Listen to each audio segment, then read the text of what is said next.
जो विषम परिस्थितियों में भी अपना सत्य ना छोड़े, उसी को आप सच्चा मनुष्य मानिए, मनुष्य जानिए। अब आप ही बताइए कि आप विषम परिस्थितियों में सच को छोड़ते हैं या पकड़ते हैं? आजकल लोग दिन में 2-4 बार झूठ बोल ही देते हैं, 2-4 झूठ मुंह से निकलता ही निकलता है। जो रोज रोज झूठ बोले उसे आप कैसे मनुष्य कहेंगे? हाँ, जबकि गोस्वामी जी कह रहे हैं कि बड़े भाग्य मानुष तन पावा, सुर दुर्लभ सद ग्रंथन गावा। बड़े भाग्य से मनुष्य का देह मिला है, बड़े भाग्य से ये तन मिला है, इस तन से सच बोल लीजिए। राजा हरिश्चंद्र के बारे में आप लोग जानते हैं कि नहीं? कौन कौन जानता है? हाथ उठाओ। जो जानते हैं वो हाथ उठाएं, जो नहीं जानते उनको हम बताएंगे। राजा हरिश्चंद्र, राजा हरिश्चंद्र एक बहुत बड़े राजा थे। उनकी पत्नी का नाम था तारा, उनके पुत्र का नाम था रोहित। धर्म का बड़ा ख्याल था, कभी वो असत्य नहीं बोला करते थे। राजा हरिश्चंद्र सत्यवादी राजा थे, दान करते थे। राजा हरिश्चंद्र का नियम था कि बिना दान किए भोजन ग्रहण नहीं करते थे। पहले रोज दान करते थे, सोना चांदी हीरा मोती जमीन, अन्न दान, भूमि दान, सोना दान, जल दान, गौ दान, जो बन पड़े हरिश्चंद्र सारा दान करते थे।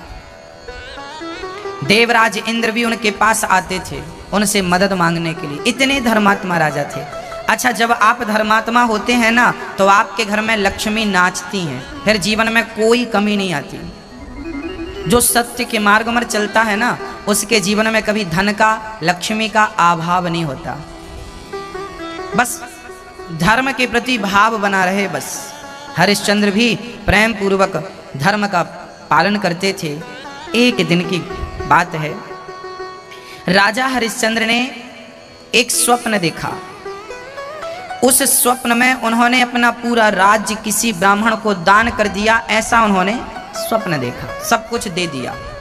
जैसे ही आंख खुली, सुबह जल्दी से उन्होंने स्नान करके सभा में अपने स्वप्न के बारे में कहा कि आज हमने ऐसा स्वप्न देखा है कि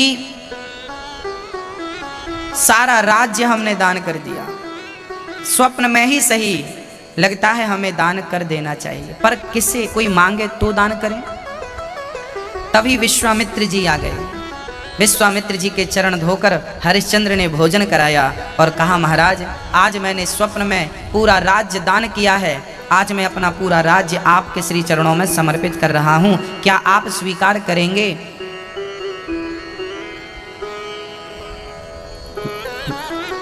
विश्वामित्र जी बोले, जरूर स्वीकार करेंगे, आपका राज्य हमें स्वीकार है। आपने पूरा राज्य हमें दान कर दिया, हमने दान ले लिया, संकल्प हो गया, दान हो गया। विश्वामित्र जी ने कहा कि राजन, हम सभी ब्राह्मणों ने, सभी संतों ने आपके घर भोजन किया है, अभी आपने दान दिया वो तो आपकी मर्जी से दिया है, पर आपने हमें सबको भोजन तो कराया है ना। हम 1100 साधु हैं तो हम सभी साधुओं को दक्षिणा तो देनी पड़ेगी, तो अब आप हमें दक्षिणा दे दो। हरिश्चंद्र बोले, महाराज मैंने पूरा राज्य दान कर दिया, अब मेरे पास कुछ बचा नहीं है जो आपको दक्षिणा दे सकूं। याद रखिए भक्तों, दान अलग होता है, दक्षिणा अलग होती है। किसी शुभ काम में दिया हुआ द्रव्य उसे दान कहते हैं। पर पंडित जी से सत्यनारायण भगवान की कथा आप सुनते हैं तो पंडित जी को दान नहीं देते, उनकी मेहनत का जो मेहनताना है उसे दक्षिणा कहा जाता है ना। भागवत की कथा सुनने के बाद जो आप देंगे वो दक्षिणा होगी। वृद्ध माओं के लिए जो देते हैं वो दान होता है। तो दान अलग है, दक्षिणा अलग है। ब्राह्मणों ने कहा, साधुओं ने कहा कि आपने अपना राज्य हमें दान तो कर दिया, अभी दक्षिणा बाकी है, दक्षिणा दीजिए। राजा हरिश्चंद्र बोले कि मेरे पास अब कुछ नहीं बचा देने के लिए। विश्वामित्र जी बिगड़ गए, राजन यदि तुमने हमें दक्षिणा नहीं दी हम 1100 साधु हैं, कम से कम 1-1 रुपए तो सबको मिले। उस जमाने में 1-1 स्वर्ण, उस समय सोने के सिक्के चलते थे, 1-1 स्वर्ण मुद्राएं तो कम से कम मिलनी चाहिए। तो 1100 साधु हैं तो 1100 स्वर्ण मुद्राएं तो लाओ। अब हरिश्चंद्र संकट में पड़ गए। महाराज मुझे 1 माह का वक्त दीजिए। ठीक है, विश्वामित्र जी ने 1 महीने का समय दिया। विश्वामित्र जी अब हरिश्चंद्र से कहते हैं कि अपने पूरे राजसी वस्त्र उतार दो। राजा हरिश्चंद्र ने पूरे राजसी वस्त्र, आभूषण इत्यादि सब उतार दिए। पत्नी और बेटा रोहित ने भी सारे आभूषण उतार दिए और सिंपल से साधारण से वस्त्र पहनकर नगर से निकल पड़े। काम ढूंढने लगे, भाई कोई काम हो तो दे दो, हम काम करके 1100 का कर्जा है सिर पर उतारना चाहते हैं। विश्वामित्र जी बोले कि हमारे राज्य में आप काम नहीं मांगेंगे, हमारे राज्य में आप काम नहीं करेंगे। तब हरिश्चंद्र काशी आ गए, क्योंकि काशी शंकर जी की नगरी, वो किसी के राज्य में नहीं आती। कहते हैं वो शिव की नगरी है, उस नगरी का राजा केवल शंकर है, उस नगरी का राजा कोई राजा नहीं बना आज तक। इसलिए हरिश्चंद्र ने काशी आकर के काम खोजा। 2 दिन, 5 दिन, 10 दिन, 20 दिन, आज महीने का आखिरी दिन था। काम ढूंढते ढूंढते महीना गुजर गया पर काम नहीं मिला। विश्वामित्र जी आ गए, हमें 1100 स्वर्ण मुद्राओं का आज आखिरी दिन है, दो। हरिश्चंद्र बोले महाराज आज सूर्य अस्त के पहले मैं आपकी मुद्राएं आपको दे दूंगा। भक्तों, धर्म का पालन करने पर भी परीक्षाएं देनी पड़ती हैं। आप धर्मात्मा हैं, इसका अर्थ ये नहीं है कि आपके जीवन में संकट नहीं आएगा। धर्मात्मा है तो भी आपके जीवन में संकट आएगा और वो संकट आपके धैर्य की परीक्षा लेने के लिए होगा, आपके सत्य की परीक्षा लेने के लिए होगा। राजा हरिश्चंद्र देखिए अब किस प्रकार परीक्षा दे रहे हैं। अब देखना यह है कि ये व्यक्ति पास होगा या फेल होता, देखना यह है। पहली परीक्षा तो ये थी कि पूरा राज्य हंसते हंसते दान कर दिया। क्या आप अपना छोटा सा घर किसी को ऐसे दान कर दोगे? ना। हरिश्चंद्र पहली सीढ़ी पार कर गए, हंसते हंसते दे दिया। आज आखिरी दिन था, 1100 स्वर्ण मुद्राओं की व्यवस्था नहीं थी। गंगा के किनारे उदास बैठे थे और गंगा मैया से प्रार्थना कर रहे थे, हे माँ यदि मैंने कभी धर्म को ना छोड़ा हो, सत्य को ना छोड़ा हो, तो हे माँ आज धर्म मेरी रक्षा करे। तभी पत्नी ने कहा, तारा ने कहा, स्वामी जी आप हमें बाजार में बेच क्यों नहीं देते? हरिश्चंद्र बोले, देवी क्या मैं आपको बेच सकता हूँ बाजार में? सोच भी नहीं सकता हूँ। कोई पति अपनी पत्नी को बेच के अपने धर्म को बचाए, ये कैसा धर्मात्मा है? लोग क्या कहेंगे हमें? हरिश्चंद्र की पत्नी ने कहा, स्वामी जी आप कहाँ बेच रहे हैं हमें? हम तो अपनी मर्जी से बिकेंगी, आपकी सेवा के लिए, यदि आपके धर्म की रक्षा के लिए यदि पत्नी को भी सहयोग करना पड़े तो मैं सहयोग करने को तैयार हूँ। मैं क्या कर सकती हूँ? मेरे हाथ में एक भी सोने की चूड़ी नहीं है कि आपको दे सकूं, लेकिन अपना शरीर बेच करके मैं आपके धर्म में सहयोग कर सकती हूँ। पत्नी ने अपना धर्म निभाया, बाजार में खड़ी हो गई, है कोई मुझे खरीदने वाला? एक बूढ़े से पंडित जी आ गए और बूढ़े से पंडित जी ने कहा कि मेरी पंडितानी बड़ी बीमार पड़ी है, तुम क्या मेरे साथ चलोगी? उसकी सेवा करनी पड़ेगी, भोजन भी बनाना पड़ेगा, मेरे पूजा की तैयारी भी करनी पड़ेगी, कुएं से पानी निकालना पड़ेगा और पंडितानी के पांव दबाने पड़ेंगे। हाँ हाँ मैं सब कर लूँगी, आप मुझे खरीद लीजिए। कितना मूल्य देंगे? ब्राह्मण बोला, पंडित जी बोले कि मैं तुम्हारा 500 स्वर्ण मुद्राएं दे सकता हूँ, उससे ज़्यादा नहीं, क्योंकि इससे कम में बहुत सारी दासियाँ मिल सकती हैं सेवा के लिए। मैं तुम्हारा केवल 500 स्वर्ण मुद्राएं दूंगा। ठीक है। हरिश्चंद्र की पत्नी तारा ने वो 500 स्वर्ण मुद्राएं ली और पूरी की पूरी स्वर्ण मुद्राएं हरिश्चंद्र के चरणों में डाल दिया। स्वामी जी पत्नी जितना कर सकती थी अपने पति के लिए उतना मैंने किया, आपके धर्म के लिए, आपकी सेवा के लिए मुझे बिकना पड़ा तो मैं बिक गई। लोग कहते हैं हरिश्चंद्र ने बेचा है पत्नी को, ना ना हरिश्चंद्र ने नहीं बेचा, अपनी मर्जी से पत्नी स्वयं बिक गई। हरिश्चंद्र देखते रहे, कुछ बोल ना सके। क्या गुजर रही होगी उस राजा पर जो कल तक राजा था, जिसके सामने हजारों दास दासियां हाथ जोड़कर खड़े थे, आज उनकी पत्नी आज किसी के घर में चूल्हा फूकने जा रही है, किसी के कुएं से पानी भरने जा रही है, किसी की साड़ी खींचने धुलने जा रही है, किसी का भोजन बनाने जा रही है। चल पड़े। और दर्दनाक तब था जब पंडित जी तारा का हाथ पकड़कर नहीं ले गए, तारा के बाल पकड़कर घसीट कर खींच कर ले गए। अब हरिश्चंद्र के सामने उनकी पत्नी के कोई बाल पकड़ के घसीट रहा हो, क्या गुजर रही होगी। खींच कर ले गए, घसीट कर ले गए तारा को। छोटा सा नन्हा सा बालक 5 वर्ष का रोहित खड़ा देख रहा था। जब उसकी माँ को किसी ने इस प्रकार पकड़ा तो दौड़कर माँ से लिपट गया, माँ माँ मुझे छोड़कर मत जाओ, माँ मुझे छोड़कर मत जाओ।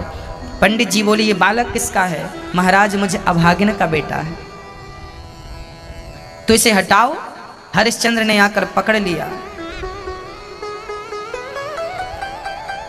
हरिश्चंद्र ने कहा, ब्राह्मण देवता आपने मेरी पत्नी को खरीद लिया है, ये बालक मां के बिना रह ना पाएगा, इसे भी आप खरीद लीजिए। ब्राह्मण बोले, ना ना, यदि मां बेटे रहेंगे तो ये काम में मन नहीं लगेगा, ये एक दूसरे से बात और व्यस्त रहे आएंगे, इसलिए हम झंझट नहीं पालना चाहते। पर बच्चा तो बच्चा है। फिर लिपट गया, रोने लगा, माँ माँ मुझे छोड़कर तो मत जाओ, तेरा रोहित मर जाएगा, माँ तेरे बिना मुझे छोड़कर मत जाओ। जब इस प्रकार की बात पंडित जी ने सुनी, उनको दया आ गई। ठीक है, मैं 100 मुद्राएं देता हूँ इस बच्चे की। 100 स्वर्ण मुद्राएं देकर बच्चे को ले लिया। बोले, ये मेरी तुलसी इत्यादि दुर्वा इत्यादि तोड़कर लाएगा और मेरी सेवा पूजा में सहायता करेगा।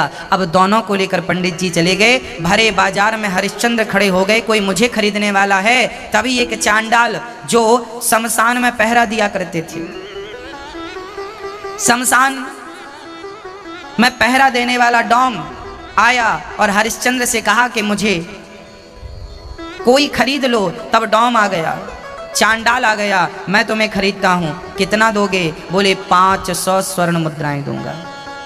ठीक है, 500 की ही जरूरत थी। 500 अपने, 500 पत्नी के और 100 बच्चे के 1100 स्वर्ण मुद्राएं हुई। सूर्य अस्त के पहले हरिश्चंद्र ने विश्वामित्र जी को स्वर्ण मुद्राएं देकर उनके ऋण से उऋण हो गए।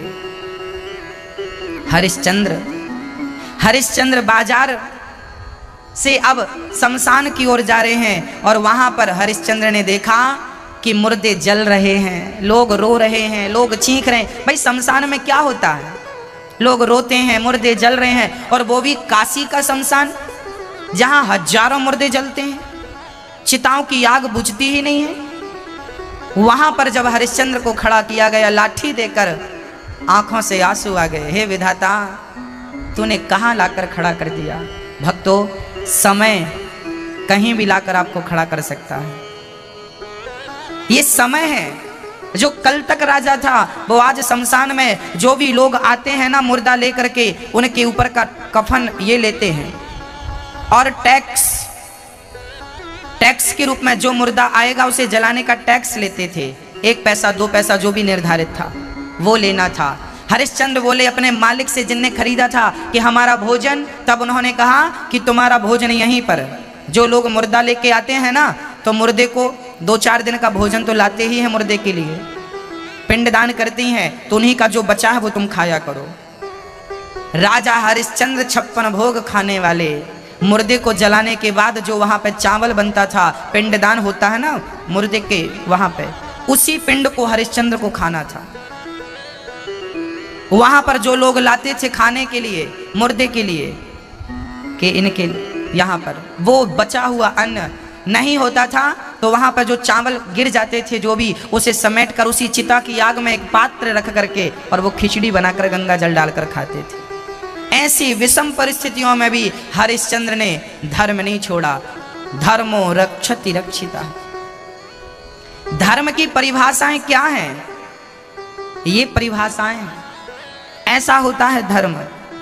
धर्म के लिए बिकना पड़े तो बिक जाओ, मरना पड़े तो मर जाओ, यही धर्म है। राजा हरिश्चंद्र ये भी तो कह सकते थे कि मैं तुम्हें क्यों दूं अपना राज्य दान में, क्या जरूरत थी देने की? नहीं देते तो कौन क्या कर लेता, लेकिन दिया ना। धर्म की रक्षा जो करनी थी। समय ने करवट क्या लिया, एक दिन रोहित, अब वो पंडित जी के घर कुएं से पानी भर रही है, पंडितानी बीमार पड़ी है तो उसे नहलाना, उसे उसकी नित्य क्रिया करना, सब काम करती है। एक बहू अपनी सास की क्या सेवा करेगी जो तारा ने पंडितानी की सेवा की? क्योंकि वो धर्म की बेड़ियों में बंधी थी और आपको धर्म की परवाह ही नहीं है। कौन धर्म की परवाह कर रहा है?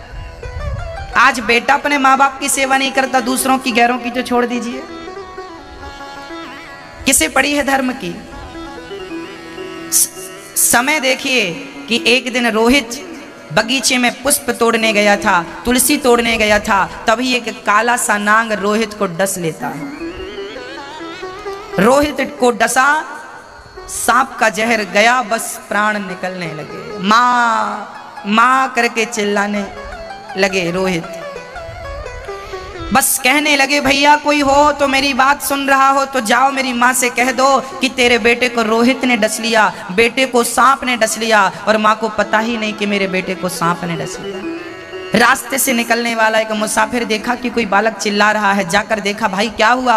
बोले मुझे सांप ने डस लिया, आगे मेरी माँ मिलेगी, माँ से कह देना कि रोहित नाम के बेटे को सांप ने डस लिया। अब वो जाकर चिल्लाने लगा, भाई रोहित किसका बेटा है? रोहित किसका बेटा है? तारा निकल कर आई, मेरा बेटा है। क्या हुआ? बोले तेरे बच्चे को सांप ने बगीचे में। जाकर लगी, बेटा रोहित, बेटा रोहित। तब तक पंडित जी ने आवाज लगाई, यहाँ आओ, यहाँ आओ, महाराज मेरे बेटे को सांप ने डस लिया। खबरदार जो ऐसी बातें की तुमने, अभी घर में काम पड़ा है, बर्तन पड़े हैं, पूजा की तैयारी करनी है, वो पंडितानी की सेवा बाकी है, और तुम जाने लगी महाराज मेरा बेटा मर गया, सांप ने डस लिया। पंडित जी बोले सांप ने डस लिया, कोई बात नहीं, अभी काम कर लो फिर चली जाना। पंडित जी ने जाने नहीं दिया, पंडित जी ने जाने नहीं दिया। तारा ने उस स्थिति में काम किया, पंडितानी की सेवा की, पूजा की तैयारी की, सारा काम किया, पूरा दिन सेवा में लगा चला गया। जब पंडित जी पंडितानी रात के 10 बजे सो गए तब फुर्सत मिली, अब वो बेटे को देखने गई है। बेटा सुबह का मरा और रात्रि को 10 बजे माँ को फुर्सत मिल रही है अपने बेटे को, मरे हुए बेटे को देखने की। दौड़ी दौड़ी बगीचे में गई, बहुत देर हो चुकी थी, बेटा मर चुका था। जैसे ही माँ ने बेटे को देखा लिपट गई, बेटा रोहित, बेटा रोहित, मैं कितनी अभागिन हूँ बेटा कि तेरी मौत पर भी मैं टाइम से ना आ सकी, समय से आ जाती, किसी वैद्य के पास ले जाती तो शायद तू बच जाता बेटा। रोती रोती रोती वो अकेली ही रोने वाली थी और कोई जमाना, कोई साथ में था भी नहीं कि कोई रोने के लिए सहायता करे, कोई कंधे पे हाथ रखने वाला नहीं था। तारा को लगा बच्चा यहाँ पड़ा रहेगा, कीड़े मकोड़े खा जाएंगे, कम से कम इसका अंतिम संस्कार तो कर दूं। गोद में लेकर हरिश्चंद्र की पत्नी, आज वो राजा जो एक क्षत्र राजा था, आज उसका बेटा मरा तो कोई रोने वाला नहीं था। तारा ने बेटे को उठाया, गोद में लिया, और तो ठीक था, बच्चे को उड़ाने के लिए कफन का टुकड़ा तक नहीं था। तब माँ ने अपनी आधी साड़ी फाड़कर रोहित को उड़ाती है और गोद में लेकर के शमशान की ओर चलती है। शमशान में गई तो समय ने वहां भी करवट ले लिया।